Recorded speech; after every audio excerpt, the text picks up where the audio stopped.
La dernière fois que je suis venu pour lutter contre les bassines, il y a déjà de nombreuses années, on n'était pas du tout aussi nombreux. Il y a 18 ans. Il y a 18 ans.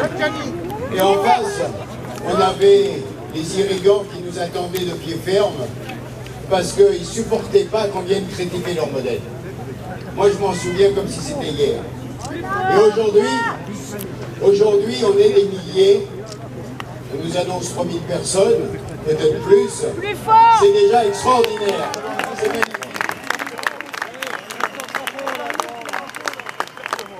Aujourd'hui, on est dans une situation complètement nouvelle. On est dans une situation nouvelle et plus personne ne peut ignorer ce qui est en train de se passer ici, dans ces zones de marée. Plus personne en France ne peut aujourd'hui regarder les personnes en disant on accepte, sans rien dire, qu'on mette en place ces bassines. J'ai entendu tout à l'heure, y compris le président de la région, qui s'est exprimé sur France 3, dire il faudrait peut-être demander l'avis aux scientifiques. Ça veut dire qu'à mon avis, il commence à avoir la trouille. Il a la trouille parce qu'il sait très bien que ce dossier ne tient pas la route. Mais c'est pas d'aujourd'hui qu'il ne tient pas la route. Je dirais que ça a commencé il y a plus de 60 ans, cette histoire. Quand on a commencé déjà à détruire les haies, à détruire les talus. Oui.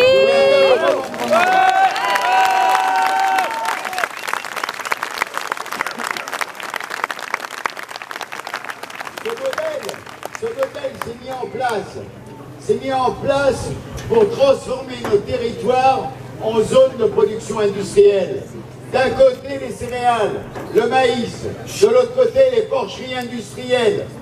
Eh bien, on est dans la continuation de ce cycle quand on voit ici les porcheries, à côté les méthaniseurs géants, les terres qui sont cultivées uniquement pour nourrir le méthaniseur, c'est-à-dire des terres agricoles qui sont artificialisées pour faire de l'électricité.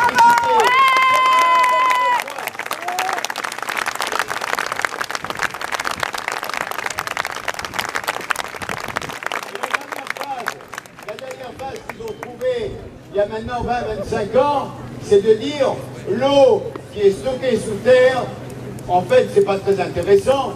Pourquoi pas la privatiser et la monter en l'air en la pompant? Voilà les bassines.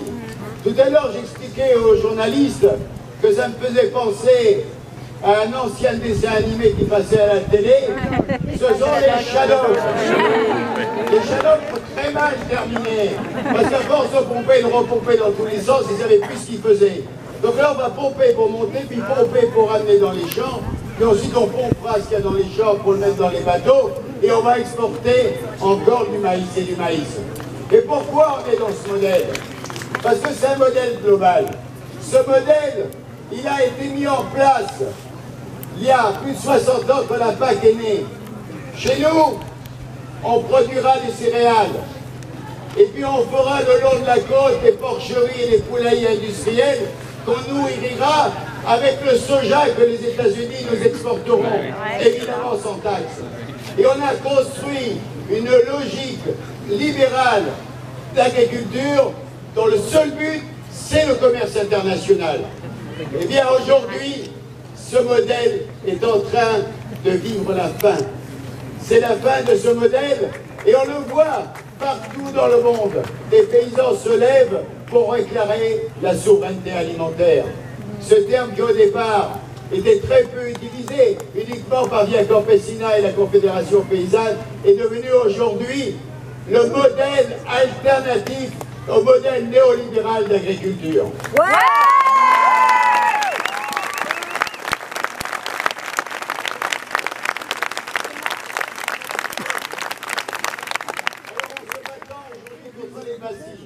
On ne se bat pas simplement pour défendre ce territoire. On se bat aussi pour les paysans du Sud, pour les paysans des autres continents qui se battent pour leur propre agriculture et qui ne veulent pas être dominés.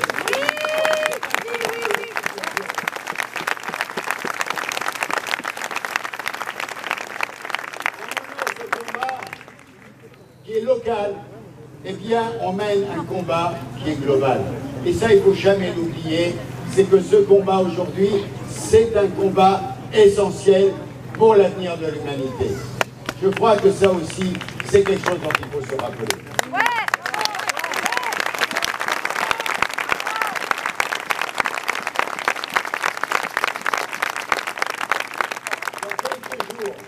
Dans quelques jours, le Parlement européen va voter sur le projet de nouvelle politique agricole commune.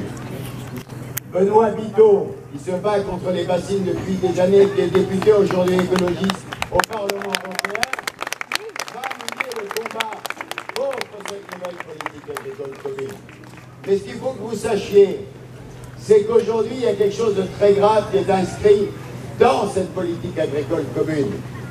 Ce qui est inscrit dans son article 33, c'est que l'Europe s'engage à continuer les importations de soja sans taxe en provenance des États-Unis notamment, et l'Europe n'a pas le droit de faire plus de 5 millions d'hectares de protéines végétales.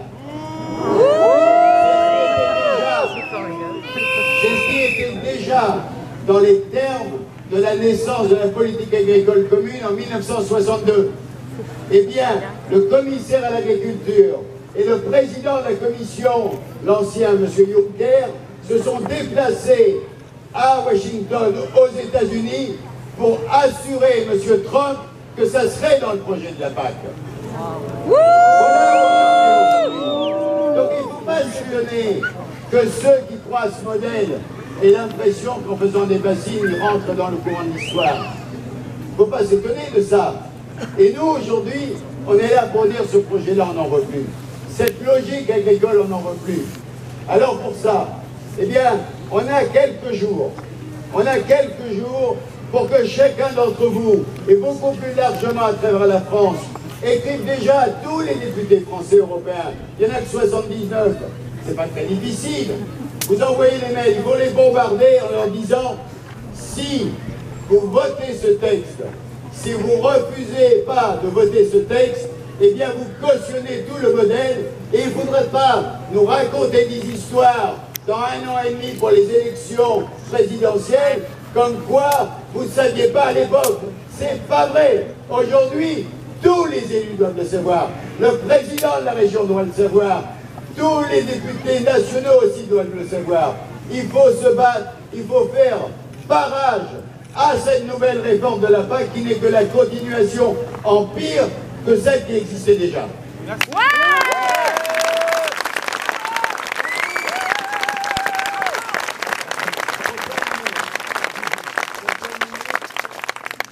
J'ai écouté ce que disaient tous les collectifs sur le terrain.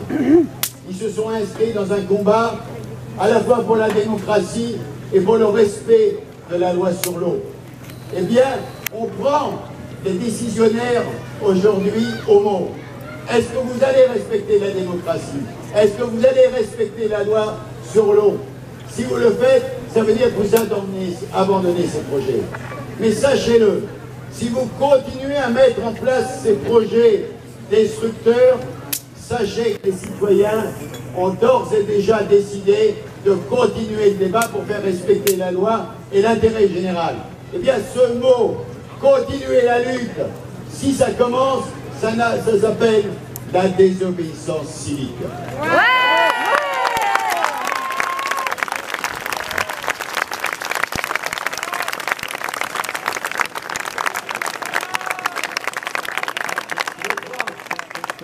Je crois qu'aujourd'hui, nous devons faire l'engagement solennel, chacun d'entre nous, que si nous sommes contraints d'arriver à cette extrémité, eh bien nous assumerons dans la non-violence de désobéir à la construction de ces bassines. Oui. Et un engagement collectif.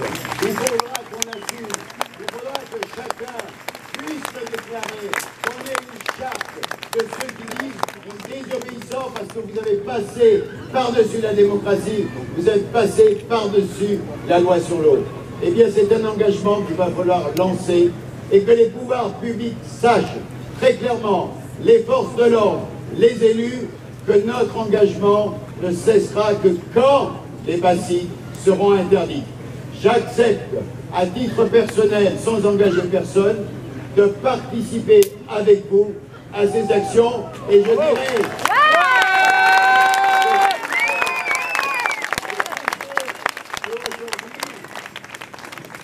syndicalistes, élus politiques de quel que soit leur niveau, du maire, conseil municipal, jusqu'à député européen ou député national, eh bien s'engagent, s'ils veulent soutenir ce mouvement, à participer à la désobéissance civile et à assumer les risques, ce que ça veut dire.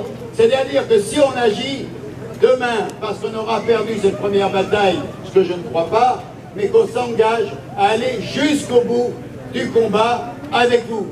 Ça serait indécent de prendre la parole devant vous sans s'engager à continuer le combat avec vous.